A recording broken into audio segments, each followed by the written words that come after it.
Bonjour à tous. Encore un programme très chargé aux Assises de Lyon aujourd'hui dans cette dernière semaine du procès de Nicolas Zepeda. Le Chilien est accusé du viol et de l'assassinat de Narumi Kurosaki à Besançon il y a 10 ans. Ce matin, le petit ami français de l'étudiante japonaise à l'époque et rival amoureux du principal accusé s'est exprimé. Arthur Del Piccolo, submergé par l'émotion, est revenu sur les derniers instants passés avec la victime le jour du crime. Les parents de Zepeda doivent aussi répondre aux questions de la cour cet après-midi.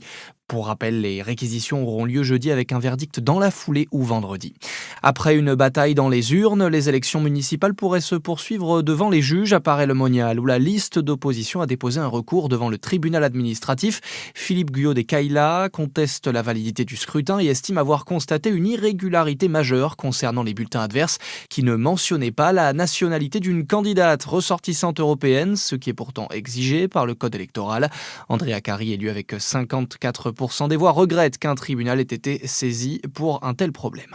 Le corps enseignant mobilisé aujourd'hui en Côte d'Or. L'intersyndicale appelle à une nouvelle journée de manifestation devant les écoles pour contester les cartes scolaires qui prévoient la suppression de postes pour la rentrée en septembre 2026. Elle dénonce par ailleurs la pénurie de remplaçants et remplaçantes, le nombre d'élèves en classe qui explose, mais aussi les choix budgétaires du gouvernement avant une journée de grève nationale prévue le 31 mars prochain.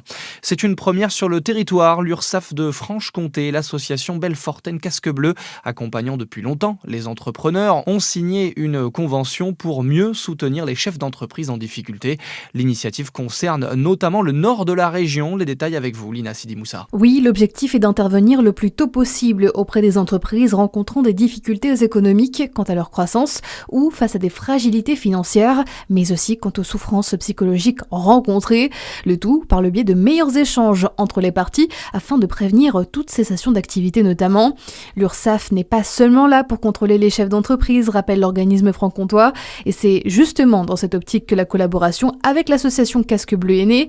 Pour garantir un suivi complet, plusieurs leviers seront mis en place dans cette collaboration, de l'étalement des cotisations par l'URSSAF à des dispositifs de soutien psychologique. En 2025, l'URSSAF de Franche-Comté a accompagné plus de 600 entreprises en leur accordant également l'étalement de leurs cotisations. Dans le reste de l'actualité en France, après le Mercosur, un accord de libre-échange entre l'Australie et l'Union européenne, il vient d'être signé par la présidente de la Commission européenne, Ursula von der Leyen, et le Premier ministre australien. Le quota de bœuf australien autorisé à entrer dans l'UE et donc en France serait ainsi multiplié par plus de 10 au cours de la prochaine décennie. Le foot féminin enfin, avec ce soir les quarts de finale de la Ligue des Champions. Les Lyonnaises vont défier les Allemandes de Wolfsburg à 18h45 pour le match aller. Match retour le 2 avril prochain. Voilà pour l'actualité. Bonne journée sur Fréquence Plus.